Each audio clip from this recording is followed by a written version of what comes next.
നമസ്കാരം. കേന്ദ്രത്തിൽ വീണ്ടും കോൺഗ്രസ് അധികാരത്തിലെത്തുകയാണെങ്കിൽ RSSനെ നിരോധിക്കും എന്നൊരു പ്രസ്താവന പുറത്തു വന്നിട്ടുണ്ട്. മറ്റാരുമല്ല, കർണാടകത്തിലെ ഒരു മന്ത്രി പ്രിയങ്ക് ഖാർഗെ. അദ്ദേഹമാണ് RSSനെ നിരോധിക്കാൻ ഞങ്ങൾ കേന്ദ്രത്തിൽ അധികാരത്തിൽ വന്നു കഴിഞ്ഞാൽ ആദ്യ നടപടി RSSനെ നിരോധിക്കുക എന്നാണ് പറഞ്ഞിരിക്കുന്നത്. കഴിഞ്ഞ കുറച്ച് ദിവസമായിട്ട് RSSൻ്റെ നേതൃത്വത്തിൻ്റെ ചില പ്രസ്താവനകളും കോൺഗ്രസ് നേതൃത്വത്തിൻ്റെ ചില പ്രസ്താവനകളുമൊക്കെ വലിയ ചർച്ചയാവുന്ന ഒരു അന്തരീക്ഷത്തിലാണ് ഇപ്പോൾ വാർത്തകൾ വന്നുകൊണ്ടിരിക്കുന്നത്. അതായത് ഇദ്ദേഹം പറഞ്ഞതിൻ്റെ കാര്യത്തിലേക്ക് കുറച്ച് കൂടുതൽ വിശദമായിട്ട് നമുക്കൊന്ന് ചർച്ച ചെയ്യാം. അദ്ദേഹം പറഞ്ഞത്, കേന്ദ്രത്തിൽ കോൺഗ്രസ് വീണ്ടും അധികാരത്തിൽ വന്നാൽ RSSനെ നിരോധിക്കാനുള്ള ഞങ്ങൾ തീരുമാനം എടുക്കും. അതായിരിക്കും ഞങ്ങളുടെ ആദ്യത്തെ അജണ്ട.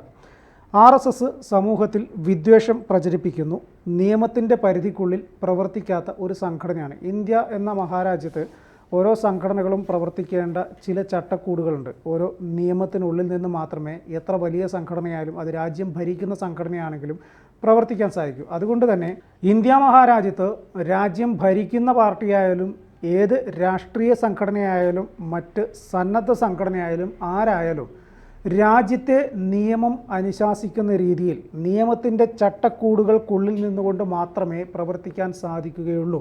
ഇവിടെ RSS എന്ന് പറയുന്ന സംഘടന നിയമത്തിൻ്റെ ചട്ടക്കൂടിൽ നിന്നല്ല പ്രവർത്തിക്കുന്നത്. നിയമം അവർ അത് പരിഗണിക്കുക പോലും ചെയ്യാതെ അവരുടേതായ രീതിയിലുള്ള പ്രവർത്തനങ്ങൾ നടത്തുന്നു. അതുകൊണ്ട് കേന്ദ്രത്തിൽ ഞങ്ങൾ അധികാരത്തിൽ വന്നാൽ ആദ്യ നടപടി RSSനെ നിരോധിക്കുക ആയിരിക്കും എന്നും അദ്ദേഹം പറഞ്ഞു. ഇന്ദിരാഗാന്ധി RSSനെ നിരോധിച്ചിട്ടുള്ളതല്ലേ? സർദാർ വല്ലഭായ് പട്ടേൽ RSSനെ നിരോധിച്ചിട്ടുള്ളതല്ലേ? അവർ RSSൻ്റെ നേതൃത്വം അദ്ദേഹത്തിൻ്റെ കാൽക്കൽ വീണ് പറഞ്ഞതിന് ശേഷമാണ് RSSന് മേലുള്ള നിരോധനം എടുത്തു കളഞ്ഞത് എന്നും അദ്ദേഹം ചൂണ്ടിക്കാണിക്കുന്നു. ഞങ്ങൾ നിയമം പാലിച്ച് പ്രവർത്തിക്കും, ഞങ്ങൾ രാജ്യവിരുദ്ധമായിട്ടുള്ള യാതൊരു പ്രവർത്തനത്തിലും ഏർപ്പെടില്ല എന്നെല്ലാം കൃത്യമായി പറഞ്ഞതിന് ശേഷമാണ് ഇന്ദിരാഗാന്ധിയുടെയും പട്ടേലിൻ്റെയും കാലഘട്ടത്തിലൊക്കെ RSSനെ നിരോധിച്ചതിൽ നിന്ന് ആ നിരോധനം പിൻവലിച്ചത്. RSSന് ലഭിച്ചിട്ടുള്ള 250 കോടിയുടെ ധനസഹായം എവിടെ നിന്ന് വന്നു? ആരാണ് RSSന് ഇത്രയും വലിയ ഒരു ധനസഹായം ചെയ്തത്?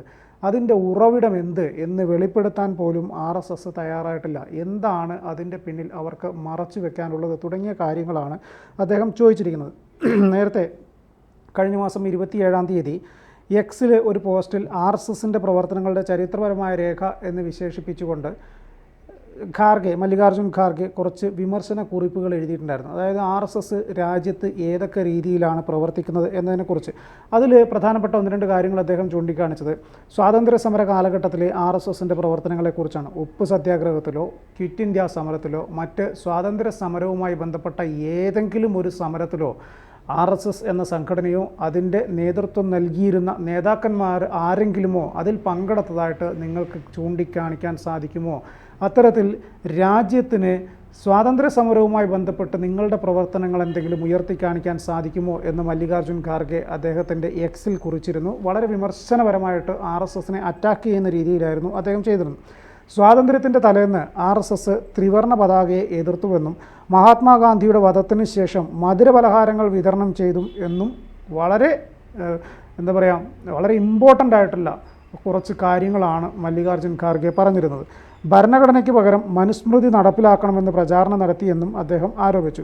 അതായത് RSSന് മേൽ നിരോധനം കൊണ്ടുവരും എന്ന് കൃത്യമായിട്ട്, അത് കേന്ദ്രത്തിൽ അധികാരം ലഭിക്കുകയാണെങ്കിൽ കോൺഗ്രസ് RSSന് മേൽ നിരോധനം കൊണ്ടുവരും എന്നാണ് പ്രിയങ്ക് ഖാർഗെ എന്ന് പറയുന്ന കോൺഗ്രസിൻ്റെ കർണാടകയിലെ മന്ത്രി പറഞ്ഞിരിക്കുന്നത്. നമുക്കറിയാം, കഴിഞ്ഞ കുറച്ച് ദിവസമായിട്ട് ഈ അടിയന്തരാവസ്ഥയുടെ 50-ാം വാർഷികത്തിൻ്റെ ചില ചടങ്ങുകൾക്കിടയിൽ RSSൻ്റെ നേതൃത്വം ചില അഭിപ്രായങ്ങൾ മുന്നോട്ട് വച്ചിരുന്നത്. അതായത് ഭരണഘടനയിൽ കാലാനുസൃതമായ ചില മാറ്റങ്ങൾ വരുത്താനുണ്ട്. അതിനകത്ത് എഴുതി ചേർക്കപ്പെട്ട അംബേദ്കർ വിഭാവനം ചെയ്ത ഭരണഘടനയിൽ നിന്ന് വ്യത്യസ്തമായിട്ട് കോൺഗ്രസിൻ്റെ ഭരണകാലത്ത്, ഇന്ദിരാഗാന്ധിയുടെ ഭരണകാലത്ത് പ്രത്യേകിച്ച് ആ സമയത്ത് എഴുതി ചേർത്തിട്ടുള്ള ചില കാര്യങ്ങൾ, സോഷ്യലിസം പോലുള്ള ചില കാര്യങ്ങൾ അതിനകത്തു നിന്ന് എടുത്തു കളയേണ്ടതാണ്. അതൊരു കാരണവശാലും തുടർന്ന് കൊണ്ടുപോകാൻ സാധിക്കുകയില്ല. അത് കേന്ദ്ര സർക്കാർ പരിശോധിച്ച് കൃത്യമായിട്ടുള്ള നടപടികളിലേക്ക് പോകണം. കാരണം ഭരണഘടനയിൽ ഇതിനു മുൻപേ 21 തവണ അതിൽ കൂട്ടിച്ചേർക്കലുകളും എടുത്തുമാറ്റലുകളും ഒക്കെ ആയിട്ട് ഭരണഘടനയിൽ തിരുത്തലുകൾ വരുത്തിയിട്ടുണ്ട്. അങ്ങനെ തിരുത്തലുകൾ വരുത്തിയിട്ടുള്ള ഒരു ഭരണഘടനയാണ് ഇന്ന് നമ്മൾ പിന്തുടർന്നു പോകുന്നത്. സ്വാഭാവികമായിട്ടും അതിൽ പിന്നെയും ചില മാറ്റങ്ങൾ വരുത്താനുള്ള സാധ്യതകളുണ്ട്. അതിൽ ചില കാര്യങ്ങൾ ഇപ്പോഴും എടുത്തു കളയേണ്ടതുണ്ട്. അതിനകത്ത് തുടർന്നു കൊണ്ടുപോകേണ്ടതില്ല തുടങ്ങിയ നിലപാടുകൾ RSS കൃത്യമായിട്ട് വ്യക്തമാക്കേണ്ടത്. സ്വാഭാവികമായിട്ടും നിലവിലെ രാഷ്ട്രീയ സ്ഥിതി പരിശോധിച്ച് നോക്കുകയാണെങ്കിൽ കേന്ദ്ര സർക്കാർ പ്രവർത്തിക്കുന്നത്, പ്രത്യേകിച്ച് BJP നേതൃത്വം നൽകുന്ന കേന്ദ്ര സർക്കാർ പ്രവർത്തിക്കുന്നത് RSSൻ്റെ കൃത്യമായ അജണ്ട നടപ്പിലാക്കിക്കൊണ്ട് തന്നെയാണ്. കാരണം BJP ആണ് ഭരിക്കുന്നത് BJP എന്ന രാഷ്ട്രീയ പാർട്ടിയാണ് ഭരിക്കുന്നത് എങ്കിൽ പോലും RSS എന്നതാണ് അവരുടെ അസ്തിത്വം.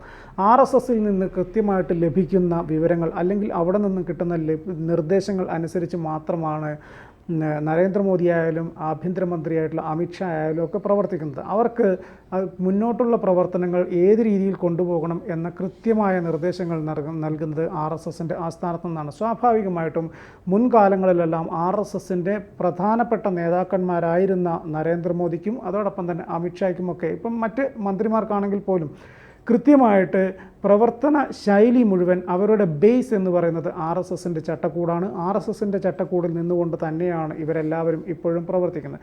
സ്വാഭാവികമായിട്ടും RSSൻ്റെ ദേശീയ ജനറൽ സെക്രട്ടറി തന്നെ ഇങ്ങനെ ഒരു ആവശ്യം മുന്നോട്ട് വെക്കുന്നു. അതൊരു ചർച്ചയിലാണെങ്കിൽ, അതായത് ഒരു പ്രോഗ്രാമിലാണെങ്കിൽ പോലും RSSൻ്റെ നിലപാട് എന്ന രീതിയിൽ തന്നെയാണ് അത് വന്നിരിക്കുന്നത്. അതായത് ഭരണഘടനയിൽ കാലാനുസൃതമായ മാറ്റങ്ങൾ വരണം. അതിൽ ഇന്ദിരാഗാന്ധിയുടെ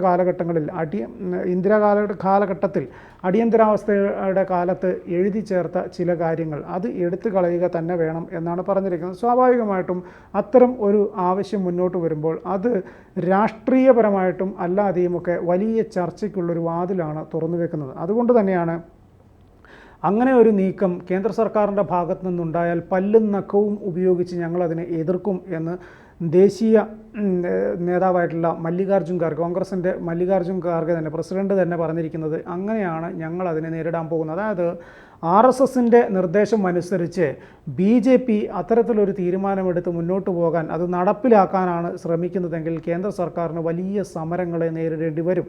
ആ സമരങ്ങൾക്ക് മുൻപിൽ സ്വാഭാവികമായിട്ടും കേന്ദ്ര സർക്കാരിന് മുട്ടുമടക്കേണ്ടി വരും. ഞങ്ങൾക്ക് അംഗബലം കുറവാണെങ്കിൽ പോലും ഞങ്ങൾ വളരെ വലിയൊരു ശക്തിയായിട്ട് പുറത്തു നിൽക്കുന്നുണ്ട്. പാർലമെൻറ്റിനകത്ത് മാത്രമേ ഞങ്ങൾക്ക് അംഗബലം കുറവുള്ളൂ, പുറത്ത് വലിയൊരു ശക്തിയായിട്ട് ഞങ്ങളിപ്പോഴും ഉണ്ട് എന്ന് കോൺഗ്രസിൻ്റെ പല നേതാക്കളും കൃത്യമായിട്ട് കഴിഞ്ഞ കുറച്ച് ദിവസങ്ങളായിട്ട് പ്രസ്താവനകളിലൂടെയും അല്ലാതെയും ഒക്കെ പറഞ്ഞു വെക്കുന്നുണ്ട്. അതായത് രാജ്യത്തിപ്പോഴും കോൺഗ്രസ് തകർന്ന് തരിപ്പണമായിട്ടില്ല. കോൺഗ്രസ്സിന് ഇപ്പോഴും കൃത്യമായിട്ടൊരു ആൾക്കാരെ കൂട്ടാനും ഒക്കെ കഴിവുള്ള രീതിയിൽ കോൺഗ്രസ്സിന് മുന്നോട്ട് പോകാൻ സാധിക്കുന്നുണ്ട്. വ്യക്തമായ കൃത്യതയുള്ള ഒരു നേതൃത്വം കോൺഗ്രസ്സിന് ഇപ്പോഴുമുണ്ട്. അതുകൊണ്ട് തന്നെ ഞങ്ങൾ ഈ പറഞ്ഞ RSSൻ്റെ അജണ്ട അനുസരിച്ച് കേന്ദ്ര സർക്കാർ ഭരണഘടനയിൽ മാറ്റം വരുത്താനുള്ള ഒരു തീരുമാനവുമായിട്ട് മുന്നോട്ട് പോവുകയാണെങ്കിൽ അതിനെ ശക്തമായിട്ട് എതിർക്കും.